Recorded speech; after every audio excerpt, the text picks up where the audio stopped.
The narrative of Baker Mayfield is one of peaks and valleys. Baker Mayfield's playing like a most valuable player, gents. Today, Mayfield stands as not only the quarterback for the Tampa Bay Buccaneers, but as currently one of the top quarterbacks in the league. But honestly, none of this would be possible without one improbable night in Los Angeles. A game that essentially saved his career and reminded the world who Baker Mayfield truly is. 2nd and 10, Mayfield to the end zone to Jefferson. Is that possible?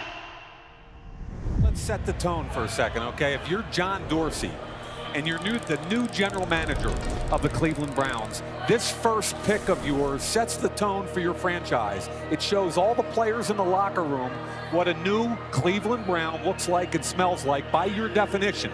So you got to get this thing right. The guy's got to be great off the field. He's got to be great in your locker room. He's going to help you set the culture for the future. With the first pick in the 2018 NFL Draft, the Cleveland Browns select.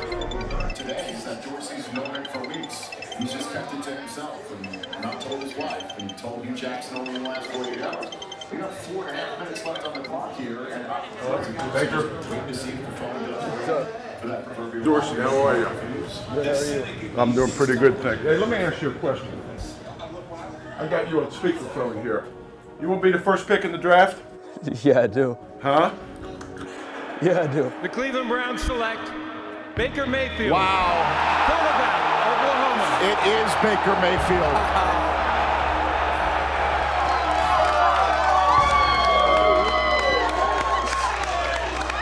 After being the top pick in the 2018 NFL Draft, Mayfield quickly became the face of the Cleveland Browns, a city that has been searching for a franchise quarterback since the Bernie Kosar era in the 1980s.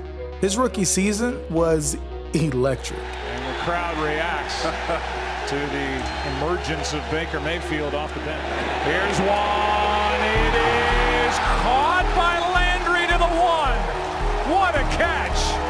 Who comes in tight in this formation. Second pressure off the edge. Little trick play and a throw to Baker Mayfield to tie the game from Jarvis Landry. It's been 635 days since the Browns have celebrated a win. Browns are going to win. But in the NFL, glory is fleeting and fortunes can turn overnight. So after quarterbacking the Browns to their first playoff victory in 26 years in 2020, his standing with the front office and his career in Cleveland began to unravel. Like everybody else, I have noticed that Baker Mayfield is not off to a great start this year. His team is 3-1, and their one loss was a game they probably could have won against Kansas City. So it hasn't been a disastrous start by any means. I've been wondering why, in particular, Mayfield has been so unspectacular. And then, Hembo, I got the answer. According to our Jake Trotter, Mayfield has been playing with a partially torn labrum. He suffered that injury to his non-throwing shoulder while trying to make a tackle. In the game against the Texans, he's been wearing a shoulder harness ever since. Now let's be clear. Some things are excuses and other things are reasons.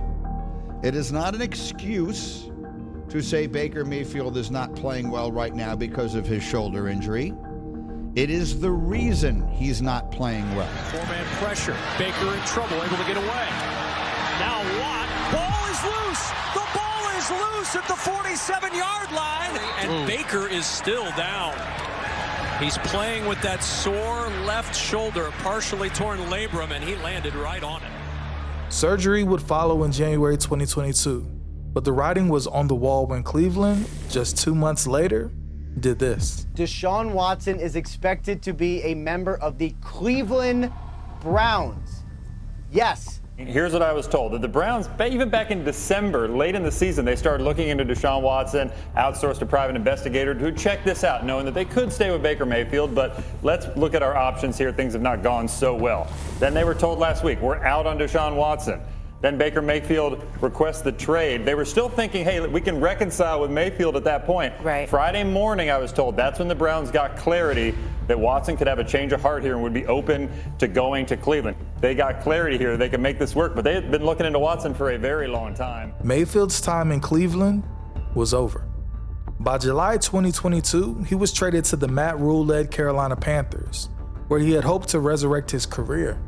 Instead, the situation deteriorated. Bottom line is the way he's playing, though, right? This is supposed to be the opportunity for a resurgence. This is supposed to be where Baker Mayfield gets to show the entire world that the quarterback that he was for 50% of his time in Cleveland is not who he is. Could you do me a favor? He's actually worse now. Do me a favor. He's worse. Battling a high ankle sprain early in the season, Mayfield posted a career-worst 57.7 completion rate and went 1-5 as a starter. By December, he requested his release after being demoted to third on the depth chart behind Sam Darnold and P.J. Walker. Panthers are expected to release quarterback Baker Mayfield today. The Cleveland Browns traded him to the Panthers in July in exchange for what's now a fifth-round draft pick. The Panthers named Mayfield their starting quarterback in August, but poor play and injuries sidelined him. Mayfield could get picked up on waivers by another team once he's released. At this point, Mayfield's career seemed to be in a freefall. He was no longer that plucky underdog or the fiery competitor capable of turning a franchise around. He was simply just another quarterback whose star had burned out too soon. So when the Los Angeles Rams claimed Mayfield off waivers in December 2022, it was less a vote of confidence and more of necessity. Their quarterback room was decimated. Matthew Stafford, John Wolford, and Bryce Perkins were all sidelined by injuries.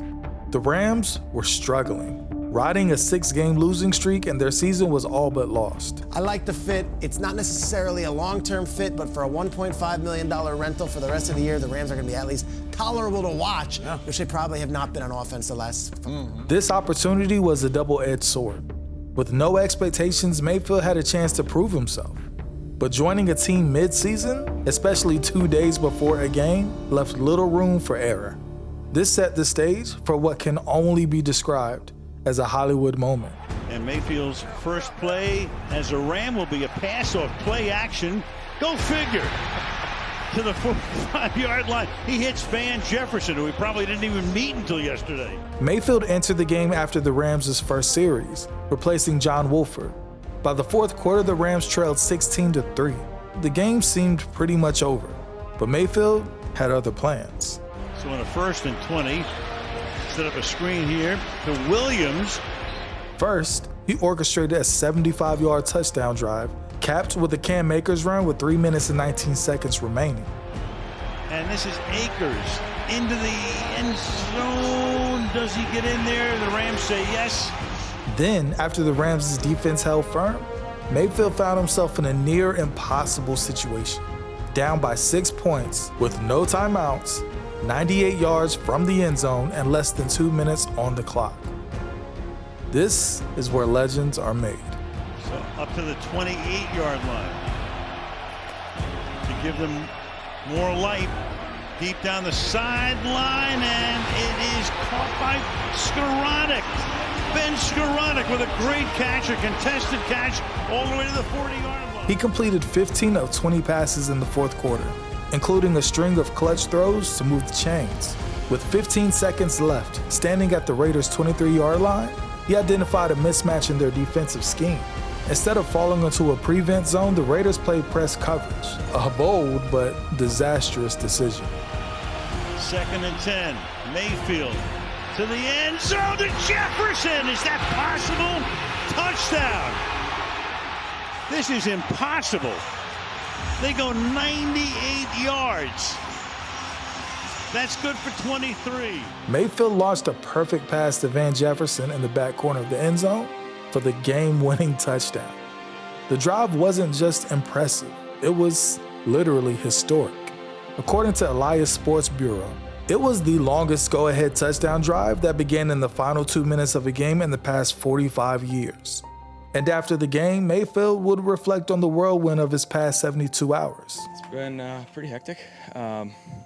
It's been a lot of emotions, to be honest with you. A lot of things that, some tough decisions. But everything happens for a reason. I mean, this wasn't just a win. It was a statement. Baker Mayfield could still play. I don't think people understand how crazy, like what Baker just pulled off I don't know if I've ever seen anything like that. Like, this man has basically picked up a jersey, living out of his suitcase, and oh, by the way, you're gonna play the majority of the game and beat a team that's on a 3-game winning streak. Clearly without knowing the whole offense. On a Thursday night. On a Thursday night. Less time. Mayfield's brief tenure with the Rams was a career reset. Over 5 games, he threw for 850 yards and 4 touchdowns. Not jaw-dropping stats, but enough to remind the NFL of his talent. More importantly, it gave him the chance to work under McVay, one of the league's brightest offensive minds. That stretch paved the way for his next opportunity, a 1-year, $8.5 million deal with the Brady-less Tampa Bay Buccaneers. And yeah, I think we kind of all know what happens next. 3rd and 6. Mayfield, pocket collapsing late, but he finds his favorite target, Mike Evans. First down and out of bounds at the Washington 21-yard line. When I watch the Bucs this year, what strikes me is how much better the offense looks as a whole. Mayfield looking, checking, surveying, has all day, nobody open, now he's gonna run. Mayfield with a move, and Baker Mayfield down at the 11-yard line. Fast forward to 2024, and with a fresh 3-year, $115 million contract, Baker Mayfield is writing a new chapter in his career. Accepting of the leadership role in Tampa Bay, he's embracing a chance to lead a team in from a Brady era to his own. In football, moments matter. Careers are built, or in this case rebuilt, on singular performances. For Baker Mayfield, the 98-yard drive against the Raiders wasn't just a highlight, it was a turning point. It reminded the NFL of his resilience, his talent, and his ability to rise when the odds are stacked against him. In a league that so often discards players after a few missteps, Mayfield's story is a testament to perseverance. That night in LA didn't just save his career, it reignited his belief in himself. And maybe, just maybe, it gave the NFL a reason to believe in Baker Mayfield again. Hey, all work, no pleasure. I ain't here to make friends, big stepper. Hey, bad guy, Heath Ledger. Ready for whatever, I'll be front and center.